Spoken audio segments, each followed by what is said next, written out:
नमस्कार, स्वागत है झारखंड की फटाफट ताजा बड़ी खबरों में। पहली बड़ी खबर।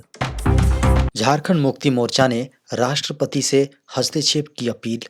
पीएम की सुरक्षा के चलते सीएम सोरेन की उड़ान में देरी का आरोप। झारखंड में झारखंड मुक्ति मोर्चा यानी जेएमएम ने राष्ट्रपति द्रौपदी मुर्मू को पत्र लिखकर मुख्यमंत्री हेमंत सोरेन के हेलीकॉप्टर को उड़ान भरने से रोके जाने पर हस्तक्षेप की मांग की है। जेएमएम का कहना है कि प्रधानमंत्री नरेंद्र मोदी के राज्य में मौजूद रहने के कारण मुख्यमंत्री को उड़ान नहीं भरने दी गई, जिससे चुनाव प्रचार में बाधा हुई।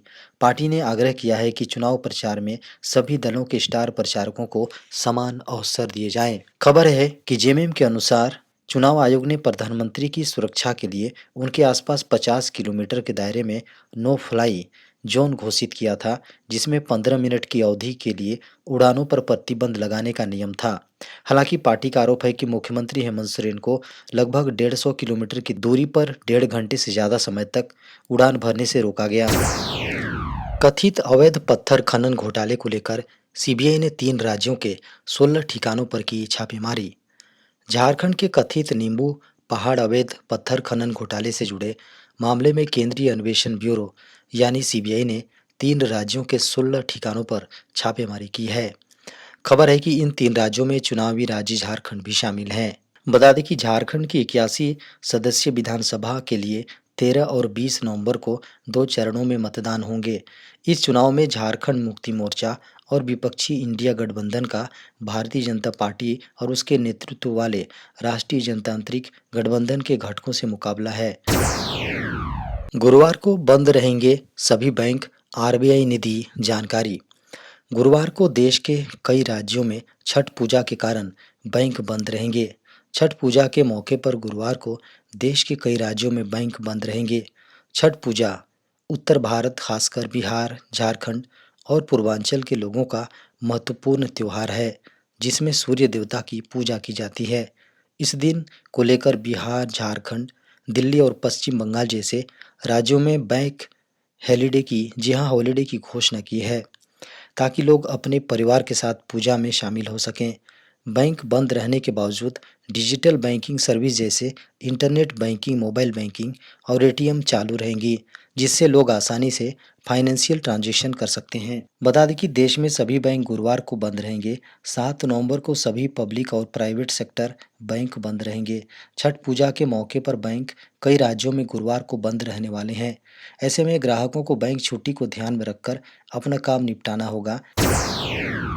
झारखंड में बीजेपी ने 30 बागियों को निकाला पार्टी से बाहर।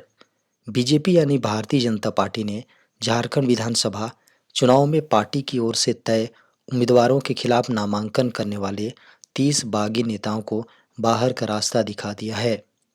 खबर है कि प्रदेश बीजेपी अध्यक्ष बाबूलाल मरांडी के निर्देश पर महामंत्री डॉक्टर प्रदीप वर्मा ने मंगलवार को ऐसे नेताओं को 6 वर्षों के लिए पार्टी से निष्कासित करने की सूचना जारी की। उन्होंने कहा कि यह कार्रवाई पार्टी की नीतियों और अनुशासन का पालन नहीं करने पर की गई है। बता दें कि हजारीबाग और पलामू जिले में सबसे ज्यादा 5 बागी नेताओं को पार्टी से निकाला गया है। उधर दूसरी ओर विधानसभा के चुनाव के लिए एक रैली को संबोधित करते हुए बीजेपी नेता और रक्षा मंत्री राजनाथ सिंह ने कहा कि झारखंड में बीजेपी की सरकार बनने पर धान की खरीद की दर को 3,100 रुपये प्रति क्विंटल तक बढ़ा दिया जाएगा और बिना कटनी छटनी के पूरे वजन का पैसा खरीद के 24 घंटे के अंदर भुगतान किया जाएगा। अब सिम कार्ड और मोबाइल नेटवर्क के बिना होगी कॉलिंग। बीएसएनएल ने लॉन्च की नई सर्विस। भारत में टेलीकॉम इंडस्ट्री में एक नई क्रांति की शुरुआत हुई है। सरकारी टेलीकॉम कंपनी बीएसएनएल ने हाल ही में एक नई सर्विस शुरू की है, जिसका नाम है D2D यानी डायरेक्ट टू डिवाइस। इस सर्विस के माध्यम से अब यूजर्स बिना किसी सिम कार्ड या मोबाइल नेटवर्क के सिर्फ सैटेलाइट के जरिए मोबाइल कॉल कर सकेंगे।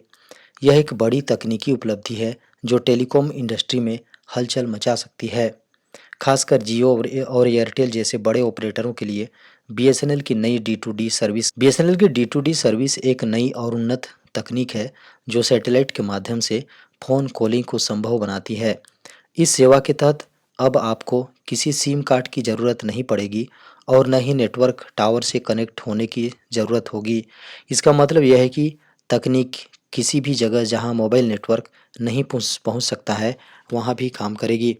खासकर प्राकृतिक आपदाओं या अन्य आपातकालीन स्थितियों में जब नेटवर्क डाउन हो जाते हैं, तो यह सर्विस लोगों को एक दूसरे से जुड़ा रहने का मौका दे सकती है। बीएसएनएल सर्विस ने इस सर्विस को भारत के मोबाइल कनेक्टिविटी के भविष्य के रूप में देखा है और इसे सैटेलाइट टेक्नोलॉजी की दिशा में एक महत्वपूर्ण कदम बताया है, जिसके जरिए कंपनी ने यह साबित करने की कोशिश की है कि सरकारी टेलीकॉम कंपनियां भी तकनीकी दृष्टिकोण से प्रतिस्पर्धा में रह सकती हैं। देश के 43 बैंक घटकर होंगे 28। मोदी सरकार अब 21 बैंकों को एक करेगी। केंद्र सरकार बैंकों की सर्विस को बेहतर बनाने और लागत को कम करने के लिए बैंकों को जोड़ रही है।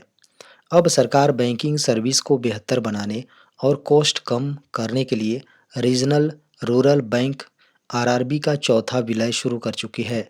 सरकार 43 ग्रामीण बैंकों की संख्या घटाकर 28 पर लाएगी, यानी 21 बैंक बाकी बैंकों के साथ जुड़ जाएंगे और 43 की संख्या घटकर 28 हो जाएगी।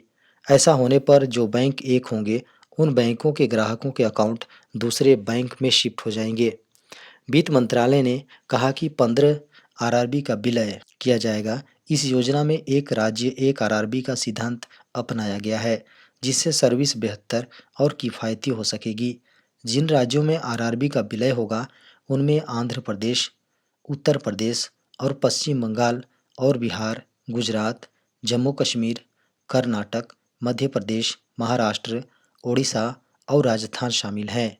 आंध्र प्रदेश ग्रामीण विकास बैंक के एसेट्स और दायित्वों को तेलंगाना ग्रामीण बैंक और एपीजीबीपी के बीच बांटने के बाद तेलंगाना में आरआरबी का विलय किया जाएगा। झारखंड में 13 नवंबर को सार्वजनिक अवकाश, स्कूल और सरकारी दफ्तर रहेंगे बंद। झारखंड राज्य में आगामी विधानसभा चुनाव के पहले चरण के मतदान को देखते हुए राज्य सरकार ने 13 नवंबर को सार्वजनिक अवकाश की घोषणा की है। बता दें कि मतदाताओं को अपना मतदान अधिकार स्वतंत्र रूप से और बिना किसी रुकावट के इस्तेमाल करने के लिए उठाया गया है। इस दिन स्कूल, कॉलेज, सरकारी दफ्तर, बैंक, पोस्ट ऑफिस और अन्य सरकारी सेवाएं बंद रहेंगी। सरकार का यह फैसला चुनाव प्रक्रिया को सुचारू रूप से चलाने और अधिक से अधिक लोगों को वोटिंग में भाग लेने के लिए प्रेरित करने का है। बता दें कि 13 नवंबर को झारखंड राज्य के विधानसभा चुनाव 2024 के प्रथम चरण में 43 विधानसभा सीटों पर मतदान होगा। यह चुनाव राज्य की राजनीति के लिए अत्यंत महत्वपूर्ण है, क्योंकि इन 43 सीटों पर होने वाले चुनाव परिणाम राज्य के अगले विधानसभा कार्यकाल की दिशा तय कर सकते हैं। बता दें कि प्रथम चरण के चुनाव में जिन 43 विधानसभा क्षेत्रों में मतदान होगा, उनमें प्रमुख क्षेत्र जैसे रांची, हटिया, कांके, जमशेदपुर, कोडरमा, हजारीबाग, गुमला, सिमडेगा और कई अन्य शामिल हैं। इन क्षेत्रों में मतदान के बाद नतीजे राज्य के राजनीतिक समीकरण को प्रभावित कर सकते हैं।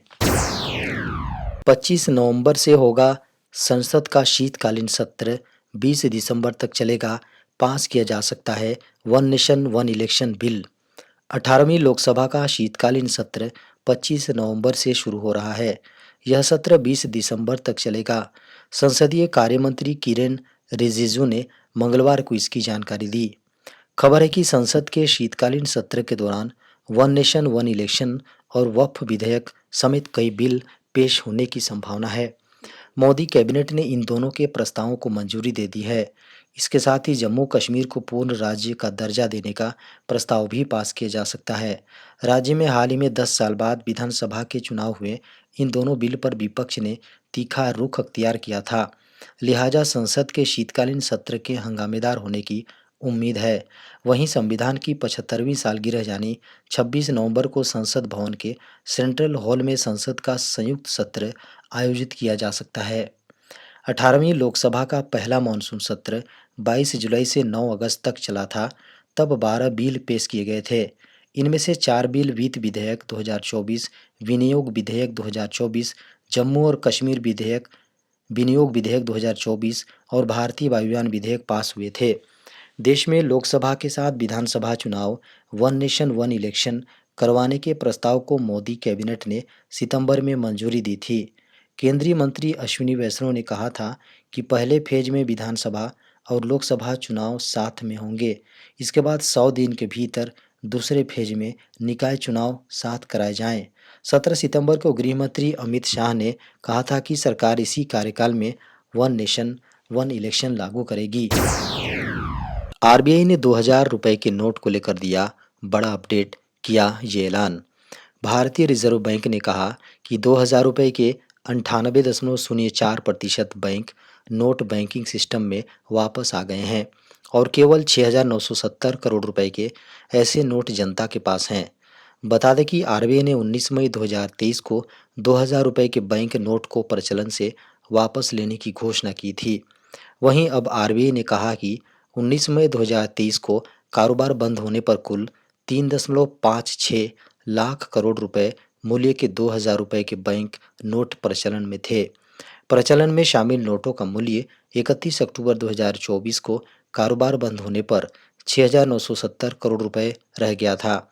बयान में कहा गया कि इस प्रकार 19 मई 2023 तक प्रचलन में रहे 2000 रुपए के 98.04% नोट वापस आ चुके हैं। इस नोटों जी हाँ, इन नोटों को जमा करने या बदलने की सुविधा 7 अक्टूबर 2023 तक सभी बैंक शाखा में उपलब्ध थी। यह सुविधा अब भी आरबीआई के 19 निर्गम कार्यालयों में उपलब्ध है।